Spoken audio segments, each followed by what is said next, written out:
Hello friend, সুচেতনা শিক্ষাতীর্থ চ্যানেলে সকলকে স্বাগত জানাই। আজকের ক্লাসে আমরা আলোচনা করব একাদশ শ্রেণীর ভাব সম্মিলন কবিতার প্রশ্ন উত্তর নিয়ে।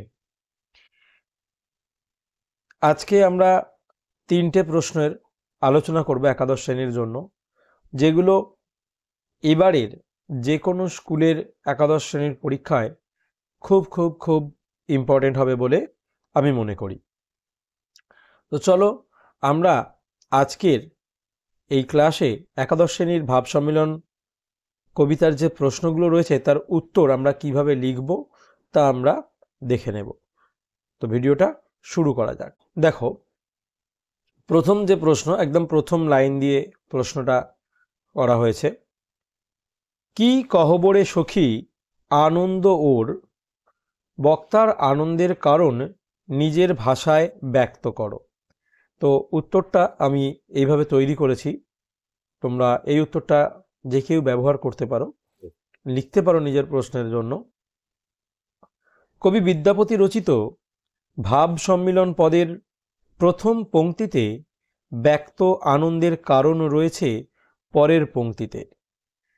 চিরদিনে মাধব মন্দিরে মোর, অর্থাৎ রাধা তার সখীকে যে আনন্দবার্তা দিচ্ছেন বা আনন্দের আতিশয্য প্রকাশ করছেন তার কারণ তার কাছে মাধব চিরদিনের জন্য রয়েছেন ও থাকবেন।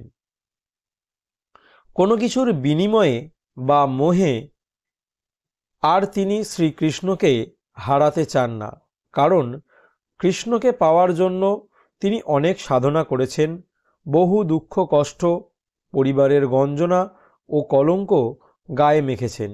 এসব কিছুই ভুলে তিনি মাধবকেই অন্তরে স্থান দিয়েছেন। প্রেম সেখানে নিত্য পহরা দেবে, কোনো শক্তি তাদের এই অভিন্ন সত্তাকে বিচ্ছিন্ন করতে পারবে না। বলা বাহুল্য, এই মিলনানন্দ মানসিক, এর প্রাপ্তি অন্তরে, বাহ্যিক বা প্রত্যক্ষ মিলন নয়। রাধার মানস বৃন্দাবনে রাধাকৃষ্ণের মিলন ঘটেছে এবং সেখানেই তাকে চিরদিনের জন্য স্থান দিয়েছেন। এই জন্যই শ্রী রাধিকার এত আনন্দ। বৈষ্ণব শাস্ত্র অনুসারে এই মানস জগতের মিলন ভাব সম্মিলন বা ভাবে মিলন কিংবা ভাবোল্লাস। চলে যাচ্ছি পরের প্রশ্নে। পরের প্রশ্ন, ভাব সম্মিলন কবিতায় রাধাকৃষ্ণের পারস্পরিক সম্পর্ক যে চারটি উদাহরণে ব্যক্ত হয়েছে সেগুলি উল্লেখ করো।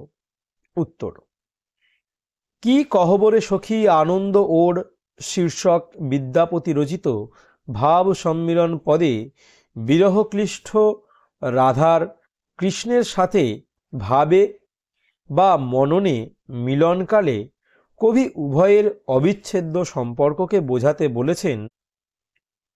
রাধাকৃষ্ণের সম্পর্ক যেন শীতের ওড়নি, অর্থাৎ শীতকালে শরীরের শীত নিবারক বস্ত্রবিশেষ, গ্রীষ্মের বাতাস, অর্থাৎ গ্রীষ্মকালে শরীরে শীতলতা প্রদানকারী, বরিশার ছত্র, অর্থাৎ প্রচণ্ড বৃষ্টির দিনে মাথার ছাতা স্বরূপ। ঘ, দরিয়ার না, অর্থাৎ অকুল সমুদ্রে মাঝ দরিয়ার নৌকা বিশেষ হলেন শ্রীকৃষ্ণ। এভাবেই প্রতি মুহূর্তের অবিচ্ছেদ্য সঙ্গী স্বরূপে বর্ণিত হয়েছে রাধাকৃষ্ণের প্রেম সম্পর্ক। উপমার মালা গেঁথেছেন কবি আলোচ্য বৈষ্ণব পদে।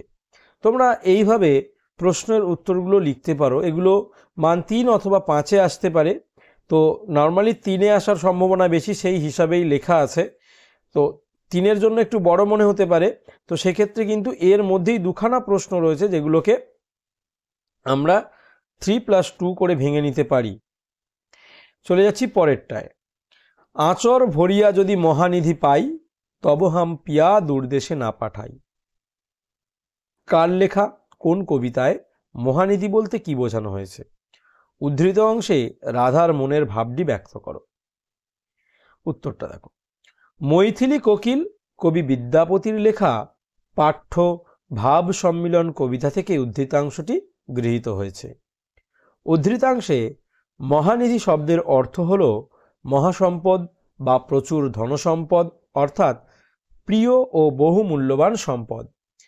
প্রেম সর্বস্ব রাধার জীবনে কৃষ্ণ প্রেমই একমাত্র সম্পদ।